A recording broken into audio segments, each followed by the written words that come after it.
Hello everyone, welcome back to my channel. आज आप लोगों के लिए सबसे पहले मैं एक ऑफ़र है उसके बारे में बता देती हूँ। हमारा जो कोर्स चल रहा है यूपीपीसीएस का साइट पर, उसमें 25% डिस्काउंट दिया जा रहा है लोगों को। ये कुछ टाइम तक के लिए चलेगा, ठीक है। अब मैं बता देती हूँ कि कोर्स की पहले क्या फ़ीस थी और अब क्या है, ठीक है, और कौन से कोर्स चल रहे हैं। देखिए, टॉपिक वाइज टेस्ट सीरीज़ चल रही है जिसमें सारे टॉपिक कवर किए जाएंगे। जैसे मैं वन डे एग्ज़ाम के लिए लेकर आती हूँ टेस्ट, एग्जैक्टली वैसे ही है, लेकिन वो यूपीपीसीएस और R O A R O के लिए, ठीक है। पहले उसकी फ़ीस 599 थी, जो कि अब 449 कर दी गई है। यूपीपीसीएस प्री वेव वर्जन, यानी कि आपको जो नोट्स दिए जाएंगे, जीएस के जितने भी नोट्स हैं वो दिए जाएंगे वेव वर्जन में, यानी आप लोगों को आप उन नोट्स को डाउनलोड नहीं कर सकते हो, लेकिन उसमें से टेस्ट सीरीज़ और करंट अफेयर्स को डाउनलोड कर सकते हो, सिवाय जीएस के नोट्स के, ठीक है, उनको नहीं डाउनलोड कर पाओगे। पहले उसकी फ़ीस 799 थी, लेकिन अब उसकी 599 कर दी गई है। अगर आप लोगों को पीडीएफ वर्जन चाहिए, यानी कि आप लोगों को डाउनलोड करने ही है, तो 1599 पहले उसकी फ़ीस थी, अब मात्र 1199 कर दी गई है, जिसमें आप लोगों को टेस्ट सीरीज़ मिलेगी, प्लस 1 ईयर के करंट अफेयर्स मिलेंगे सारे, और जब तक एग्ज़ाम होगा तब तक के लिए, और इसके अलावा जीएस के सारे नोट्स मिलेंगे, ठीक है, पीडीएफ वर्जन में। इसके अलावा आर ओ के लिए प्री वेव वर्जन में भी सेम है, यानी कोर्स हमारा सेम ही है, तो ये दोबारा से यहाँ पर बता दिया गया है आप लोगों को एक बार, ठीक है। तो अगर आप इंटरेस्टेड हैं तो आप एडमिशन ले सकते हो इस टाइम पर, आपको इतना सारा यहाँ पर प्रॉफिट है, ठीक है। इस नंबर पर कॉल या व्हाट्सएप करके आप लोगों को सारी जानकारी मिल जाएगी। Okay, hello everyone, welcome back to my channel. आज की वीडियो में हम लोग टेस्ट नंबर 45 कवर करेंगे, ओके, जो कि आपकी यूपीपीसीएस एंड आर ओ के प्रीलिम्स एग्ज़ाम के लिए काफ़ी ज़्यादा इम्पॉर्टेंट है। ये टेस्ट सीरीज़ 44 टेस्ट कवर हो चुके हैं, तो वो सारे टेस्ट भी आप लोग लगा लीजिए। प्लेलिस्ट का लिंक आपको पता ही है, डिस्क्रिप्शन बॉक्स में होता है। ओके, स्टार्ट करेंगे फर्स्ट क्वेश्चन के साथ। यूनेस्को क्रिएटिव सिटीज़ नेटवर्क में भारत के कितने शहर शामिल हैं? योर ऑप्शंस आर 4, 5, 6 और 8। ओके, तो इसमें इंडिया के 5 शहर हैं जो शामिल हैं। It means option number B is correct. UNESCO creative cities network को 2004 में उन शहरों के बीच सहयोग को बढ़ावा देने के लिए बनाया गया था जिन्होंने रचनात्मकता को स्थायी शहरी विकास हेतु एक रणनीतिक कारक के रूप में पहचाना है। इसमें 5 भारतीय शहर भी शामिल हैं, जो जिनके नाम यहाँ पर दिए गए हैं: हैदराबाद, मुंबई, चेन्नई, जयपुर एंड वाराणसी, ठीक है। ओके, नेक्स्ट अब हम बात करेंगे यहाँ पर क्वेश्चन नंबर 2 की। निम्नलिखित कथनों में से कौन सा कथन गलत है? 4 यहाँ पर ऑप्शंस दिए गए हैं, इनकरेक्ट ऑप्शन कौन सा है वो हमें पता लगाना है। फर्स्ट, उत्तर अमेरिका में कोई भी स्थल रुद्ध देश नहीं है। सेकंड, सैन फ्रांसिस्को को सिटी ऑफ गोल्डन गेट कहते हैं। थर्ड, कनाडा का ओटावा शहर में संसार की सबसे बड़ी गेहूं की मंडी है। लास्ट, सेंट लुइस, यानी कि यूएसए जो है, यूएसए में जो सेंट लुइस है, विश्व की सबसे बड़ी मक्का की मंडी है। ओके, हमें यहाँ पर इनकरेक्ट बताना है। तो जो कनाडा का ओटावा शहर है, यहाँ संसार की सबसे बड़ी गेहूं की मंडी नहीं है। अब यहाँ नहीं है तो कहाँ पर है? इसी का एक है, तो वो कनाडा का ही सिटी, लेकिन वो विनिपेग है, उस सिटी का नाम है, ओटावा नहीं है। तो ऑप्शन नंबर सी जो है इसका आंसर हो जाएगा। वर्ल्ड ज्योग्राफी से लिया गया क्वेश्चन है। कनाडा का विनिपेग शहर संसार की सबसे बड़ी गेहूं की मंडी है। अन्य कथन बिल्कुल सही है। नेक्स्ट है, निम्नलिखित कथनों पर विचार करके कूट के माध्यम से सही उत्तर का चयन कीजिए। Justice N V Ramana Bharat के मुख्य न्यायाधीश के रूप में पदभार संभालेंगे। ये भारत के 48वें मुख्य न्यायाधीश होंगे। सही कौन सा है? केवल एक, केवल दो, एक और दो, दोनों, या फिर ना तो एक और ना ही दो? एक्चुअली दोनों ही स्टेटमेंट बिल्कुल करेक्ट है। Justice N V Ramana Bharat के मुख्य न्यायाधीश होंगे और वह 48वें मुख्य न्यायाधीश होंगे। दोनों ही कथन बिल्कुल सही है। It means option number C is correct. Now justice N V Ramana 24 April 2021 को भारत के 48वें मुख्य न्यायाधीश के रूप में पदभार संभालेंगे और वे 26 अगस्त 2022 तक इस पद पर कार्यरत रहेंगे। प्रश्न यहाँ से कई बार बनता है कि उनका कार्य कब तक के लिए है, ठीक है, और वह कौन से नंबर के हैं, ये चीज़ें बहुत पूछी जाती हैं। नेक्स्ट, भारत का पहला सोशल इम्पैक्ट बॉन्ड कहाँ जारी किया जाएगा? Your options are Ahmedabad, Pune, Mumbai या फिर कोलकाता। इंडिया का पहला सोशल इम्पैक्ट बॉन्ड जारी किया जाएगा पुणे में। Option number B is correct. Okay, हाल ही में पुणे के पिंपरी चिंचवाड़ नगर निगम और संयुक्त राष्ट्र विकास कार्यक्रम ने भारत के पहले सोशल इम्पैक्ट बॉन्ड के लिए एक समझौता ज्ञापन पर हस्ताक्षर किए हैं। देश का पहला फायर पार्क हाल ही में कहाँ खोला गया है? योर ऑप्शंस आर ओडिशा, पश्चिम बंगाल, आंध्र प्रदेश या फिर उत्तर प्रदेश। इंडिया का पहला फायर पार्क कहाँ पर खोला गया है? ओडिशा में खोला गया है। Option number A is correct. Okay, Bhubaneswar स्थित दमकल एवं आपदा एकेडमी परिसर में देश का पहला फायर पार्क खोला गया है। नेक्स्ट, ज्वालामुखी के केंद्रीय उद्भेदन के संदर्भ में कौन सा कथन असत्य है? ऑप्शन है, इसमें अम्लीय लावा का निष्कर्षण होता है, इसमें लावा पतला यानी कम श्यान होता है, इसी प्रक्रिया में ज्वालामुखी पर्वत का निर्माण होता है और इसी प्रक्रिया में भूकंप आने की संभावना भी रहती है। हमें यहाँ पर इनकरेक्ट बताना है। देखिए, ये पतला नहीं होता है लावा, इसमें लावा काफ़ी ज़्यादा गाढ़ा और कहूँ मैं काफ़ी ज़्यादा गाढ़ा और चिपचिपा टाइप का होता है। ऑप्शन नंबर बी जो है वह इनकरेक्ट है, इसीलिए आंसर हमारा बी माना जाएगा। केंद्रीय उद्भेदन में ज्वालामुखी से अम्लीय लावा का निष्कर्षण होता है, ये बिल्कुल सही बात है, जो कि सिलिका प्रधान, चिपचिपा, उच्च गलनांक तथा अतिशान यानी गाढ़ी प्रकृति का होता है। नेक्स्ट, अवमूल्यन के संदर्भ में दिए गए कथनों पर विचार करके कूट के माध्यम से सही उत्तर का चयन कीजिए। ओके, सो यहाँ स्टेटमेंट दे रखे हैं। इसके तहत विदेशी मुद्रा के परिप्रेक्ष्य में घरेलू मुद्रा का मूल्य गिरा दिया जाता है। नेक्स्ट, इसके कारण निर्यात सस्ते व आयात महंगे हो जाते हैं। ऑप्शंस एज ऑलवेज वही हैं, केवल एक, केवल दो, एक और दो, दोनों, या फिर ना तो एक और ना ही दो। एक्चुअली अवमूल्यन से रिलेटेड ये दोनों ही स्टेटमेंट बिल्कुल करेक्ट है। इसके तहत विदेशी मुद्रा के परिप्रेक्ष्य में घरेलू मुद्रा का मूल्य गिरा दिया जाता है, बिल्कुल सही बात है। इसके कारण निर्यात सस्ते और आयात महंगे हो जाते हैं, ये भी बिल्कुल सही है। It means option number C is correct.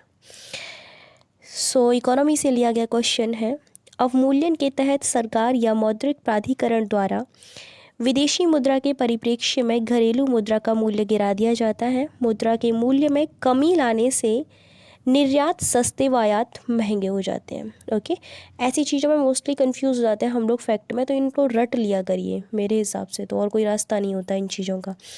Well, कथन और कारण वाला क्वेश्चन है, विधान परिषद की सदस्य संख्या विधानसभा पर निर्भर करती है क्योंकि विधान परिषद में अधिकतम संख्या विधानसभा की 1/3 और न्यूनतम संख्या 40 तय की गई है। ओके, तो हमें बताना है कि कारण और कथन दोनों सही है कि नहीं और ये व्याख्या सही है कि नहीं। ऑप्शंस आपके एज ऑलवेज वही हैं, आपको पढ़ना है तो आप पढ़ सकते हो। वैसे आई थिंक ये क्वेश्चन इतने ज़्यादा कॉमन होते हैं, इनके ऑप्शंस हमेशा सेम ही रहते हैं। सो मैं आपको डायरेक्ट आंसर यहाँ बता देती हूँ। एक्चुअली देखिए, विधान परिषद की सदस्य संख्या विधान सभा पर निर्भर करती है, ये बिल्कुल सही बात है। रीज़न इसके पीछे ये है कि जो विधान परिषद में अधिकतम संख्या विधानसभा की जो निर्धारित की गई है अधिकतम संख्या, वो विधानसभा की 1/3 और न्यूनतम यानी विधानसभा की कितनी होनी चाहिए, 1/3 होनी चाहिए। अगर सबसे कम पूछी जा रही है तो वो 40 जो है वहाँ पर डिसाइड की गई है। It is the reason behind that ये जो स्टेटमेंट है बिल्कुल ये सही है, ठीक है, दोनों ही चीज़ें सही हैं, इसलिए ये आंसर हो जाएगा यहाँ पर ए।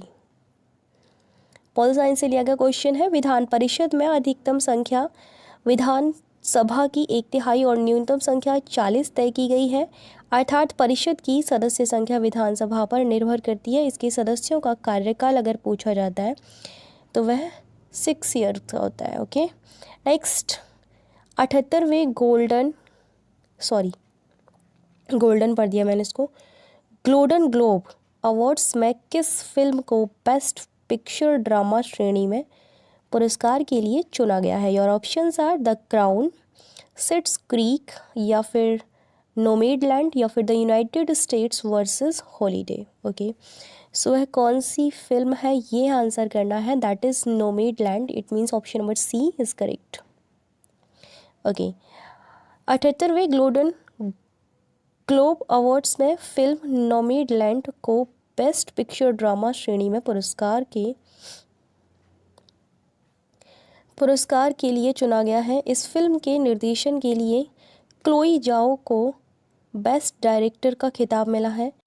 एंड्रा डे को drama the United States versus holiday में अभिनय के लिए बेस्ट ड्रामा का पुरस्कार मिला है। बोरट सब्सिक्वेंट मूवी फिल्म के एक्टर साचा बैरन कोहेन को बेस्ट एक्टर का खिताब मिला है।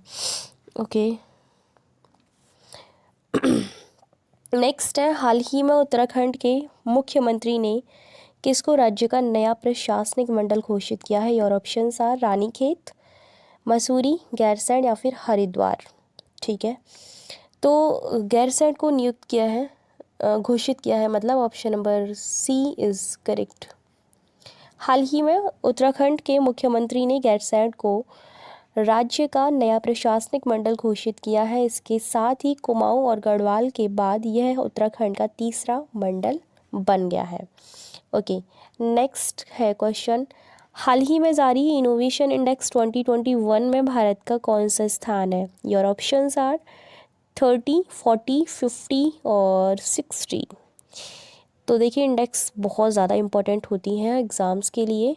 सो जीआई टैग, इंडेक्स ऐसी चीज़ें होती हैं जिनको याद रखना चाहिए। कोई नई चीज़ शामिल हुई है किसी में, किसी इंडेक्स में, तो वो चीज़ आपको याद होनी चाहिए।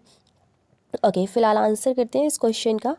सो 50वां स्थान है, option number C is correct. 2021 की इनोवेशन इंडेक्स जो है option number C is correct. Bloomberg ने इनोवेशन इंडेक्स 2021 जारी की है। यू शुड नो कि कौन सी इंडेक्स कौन जारी करता है, राइट?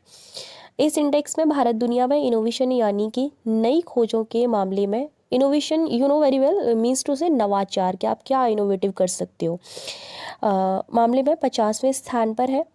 पिछले वर्ष की अगर बात करते हैं, पिछले वर्ष की तुलना में भारत 4 पायदान ऊपर गया है, अर्थात भारत की स्थिति में काफ़ी सुधार हुआ है। दक्षिण कोरिया इस इंडेक्स में शीर्ष स्थान पर है, और इस इंडेक्स में सिंगापुर दूसरे और स्विट्ज़रलैंड तीसरे स्थान पर है। आपको एटलीस्ट किसी भी इंडेक्स के 3 जो रैंक है वो याद होनी चाहिए, फर्स्ट, सेकेंड एंड थर्ड, और आपको इंडिया का तो याद रहना ही चाहिए, बिकॉज जहाँ तक मुझे लगता है इंडिया कभी फर्स्ट, सेकेंड, थर्ड में आता नहीं है, तो आपको अलग से इंडिया का याद करना ही पड़ेगा और बाकी की 3 कंट्रीज़ का अलग से याद करना पड़ेगा। Well, let's leave it. So ठीक है, हाँ, एक चीज़ मैं यहाँ मेंशन करना चाहती थी कि कई बार ऐसा होता है इंडेक्स में थीम अलग से मेंशन की जाती है, किसी किसी इंडेक्स की थीम होती है अलग से। ऐसा नहीं कि कोई भी डे सेलिब्रेट हो रहा है तो केवल उसी की थीम होती है। मोस्ट ऑफ द टाइम जो इंडेक्स जारी की जाती है उनकी भी थीम होती है, तो आप उनको अलग से याद रखा करिए, डीपली पढ़िए किसी भी चीज़ को जहाँ से भी आप सोर्स यूज़ कर रहे हो करंट अफेयर्स का, वॉट। ओके, इसी चक्कर में आपको आंसर दिख गया है नेक्स्ट क्वेश्चन का। तो चलिए नेक्स्ट, मीथेन के संदर्भ में कौन सा कथन असत्य है? योर ऑप्शंस आर, यह दूसरी सबसे महत्वपूर्ण ग्रीन हाउस गैस है, यह वैश्विक तापमान में 20% योगदान देती है, इसका सर्वाधिक उत्सर्जन आर्द्र भूमियों से होता है, यह मानव को प्रत्यक्ष प्रभावित करती है। ओके, देखिए, यह दूसरी सबसे महत्वपूर्ण ग्रीन हाउस गैस है, बिल्कुल सही बात है, ऑप्शन नंबर ए बिल्कुल करेक्ट है। यह वैश्विक तापमान में 20% का योगदान देती है, ग्लोबल वार्मिंग की बात हो रही है, बिल्कुल सही चीज़ है। ये दोनों चीज़ें मैं पहले भी डिस्कस कर चुकी हूँ। एंड इसका सर्वाधिक उत्सर्जन आर्द्र भूमियों से होता है, एग्जैक्टली ये भी करेक्ट है, बट ये प्रत्यक्ष प्रभावित करती है ऐसा कुछ भी नहीं है। ये इनफैक्ट ये अप्रत्यक्ष रूप से भी प्रभावित नहीं करती है, ये प्रभावित करती ही नहीं है मानव को। It means option number D जो है वह इनकरेक्ट है। तो आंसर हमारा डी ही होना चाहिए। इन्वायरमेंट से लिया गया क्वेश्चन है। मीथेन गैस मानव को प्रत्यक्ष प्रभावित नहीं करती है, अन्य कथन बिल्कुल सही है। Okay, now next question number 13। पूर्वी उत्तर प्रदेश के लिए सर्वाधिक उपयुक्त फसल चक्र है।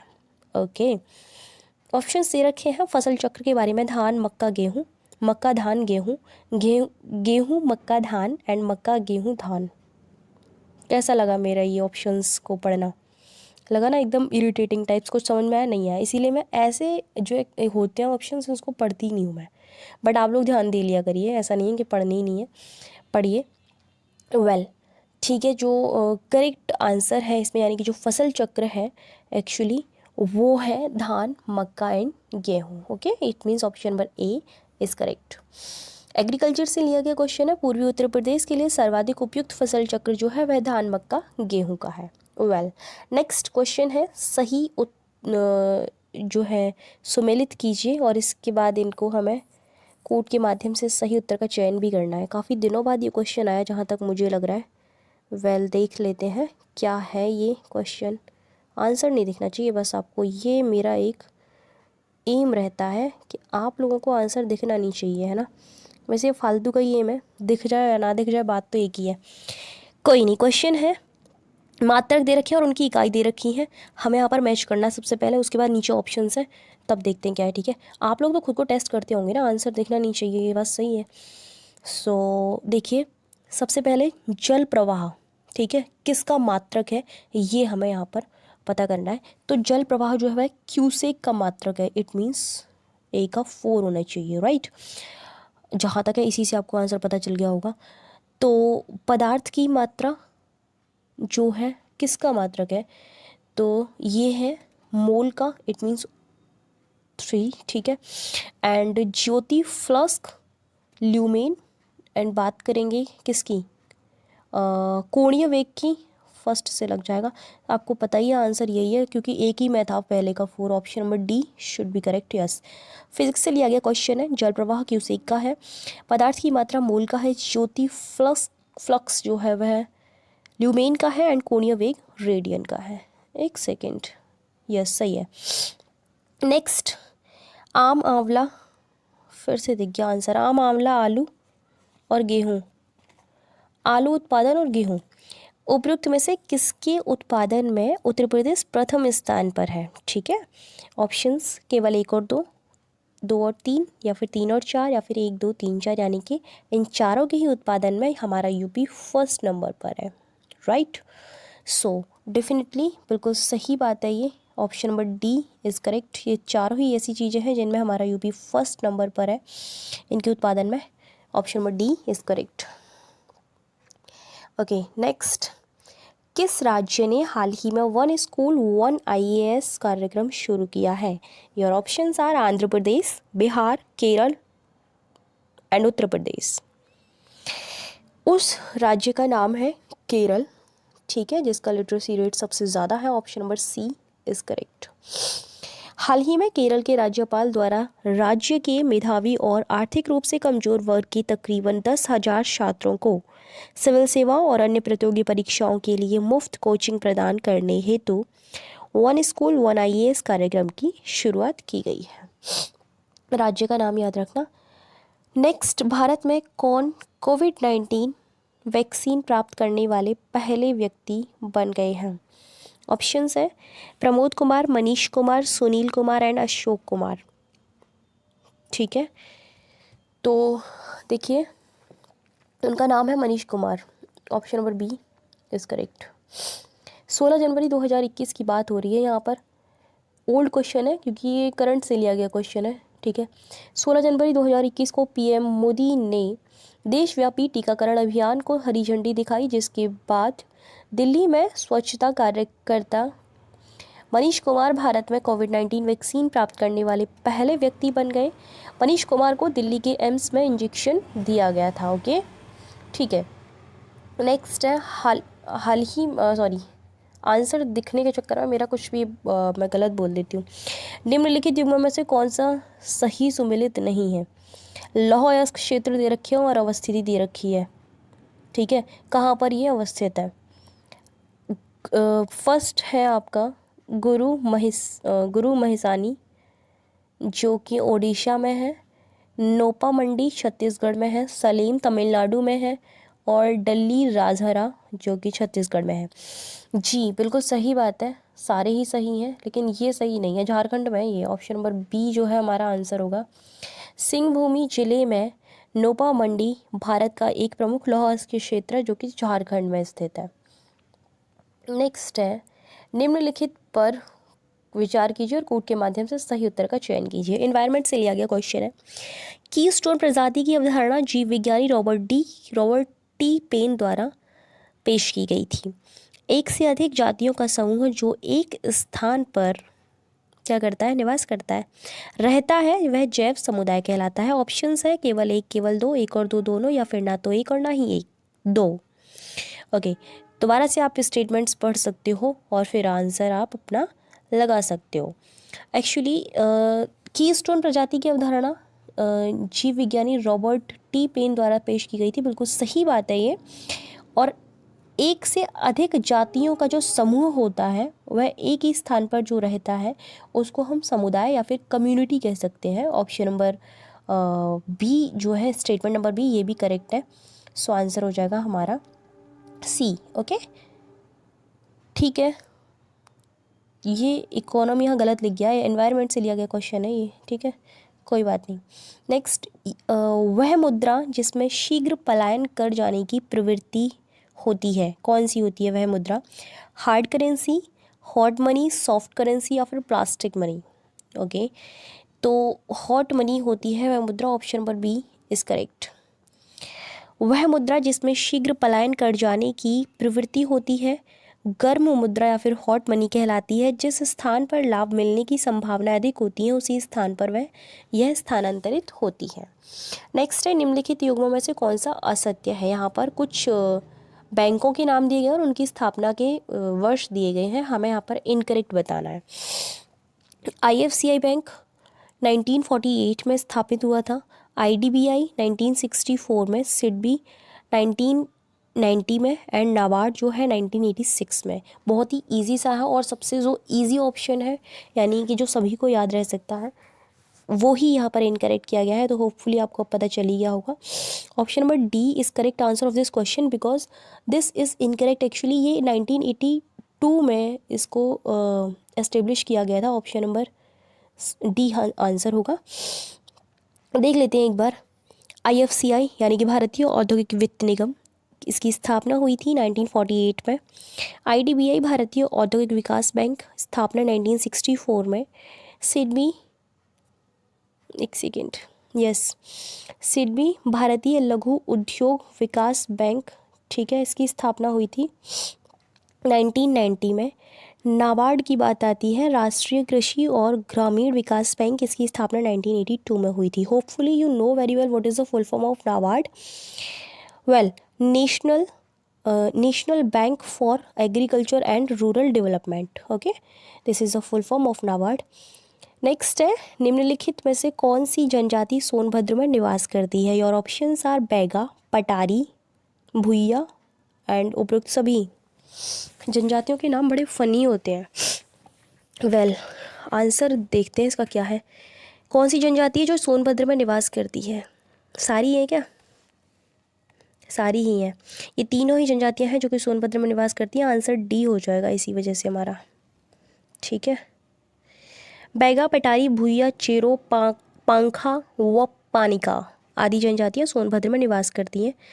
उन तीनों के अलावा इनके भी नाम आप लोगों को याद रखने हैं। हाल ही में भारत कौन सी वीं बार सुरक्षा परिषद का स्थायी सदस्य चुना गया है? कितनी बार बता चुकी हूँ मैं ये बात, कितनी बार बता चुकी हूँ, अनगिनत। तो अगर आप अब भी आंसर नहीं कर पाते हो तो फिर ये तो बहुत गलत चीज़ है। 5वीं, 6वीं, 7वीं या फिर 8वीं? आंसर बताइए। देखिए, 8वीं बार भारत जो है इसका अस्थायी सदस्य चुना गया है। Option number D is correct. हाल ही में भारत 8वीं बार सुरक्षा परिषद का अस्थायी सदस्य चुना गया है। भारतवर्ष में 2021-22 के बीच सुरक्षा परिषद के अस्थायी सदस्य के तौर पर अपनी उपस्थिति दर्ज कराएगा। भारत ने सुरक्षा परिषद में अपना कार्यभार 1 जनवरी से संभाल लिया है। ठीक है। नेक्स्ट, हाल ही में रक्षा मंत्री राजनाथ सिंह ने देश की पहली स्वदेशी ड्राइवर लेस मेट्रो कार का उद्घाटन कहाँ किया है? ऑप्शंस है नई दिल्ली, बेंगलोर, कोलकाता या फिर मुंबई। कहाँ पर किया है? मुंबई में, बेंगलोर में, नई दिल्ली में, कोलकाता में। बेंगलोर में किया, option number B is correct. रक्षा मंत्री राजनाथ सिंह ने देश की पहली स्वदेशी ड्राइवरलेस मेट्रो कार का उद्घाटन बेंगलुरु में किया है। इनका निर्माण भारत अर्थ मूव्स लिमिटेड के बेंगलुरु मुख्यालय में किया जा रहा है। नेक्स्ट है आपका 2001 से 2011 की जनगणना में जनसंख्या घनत्व में कितनी वृद्धि हुई है? ऑप्शंस हैं 35, 36, 37 और 38। बता दीजिए आंसर क्या है। 37, option number C is correct. प्रतिशत में होना चाहिए था। ओके, 2001 से 2011 की जनगणना में जनसंख्या घनत्व 325 से 382 हो गया है। इट मीन्स 37 की वृद्धि हुई है। Option number C is correct.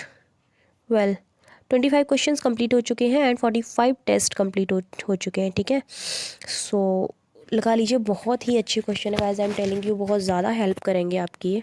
ठीक है, सो ठीक है, बाकी तो और कुछ नहीं है। अगर पीडीएफ की नीड है तो आप लोगों को मालूम ही है, वैसे तो आप साइट पर जाकर के विजिट कर सकते हो, बट फिर भी कोई क्वेरी है तो आप इस नंबर पर कॉल या व्हाट्सएप कर सकते हो। ओके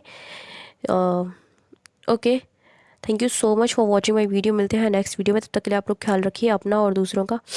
वेल, तब तक के लिए बाय बाय, टेक केयर। मेरी तबीयत बहुत ज़्यादा ही ख़राब है, फिर भी वीडियो बनाना बहुत ज़्यादा इंपॉर्टेंट है, इसलिए बनाई जा रही हैं। Okay, thank you so much.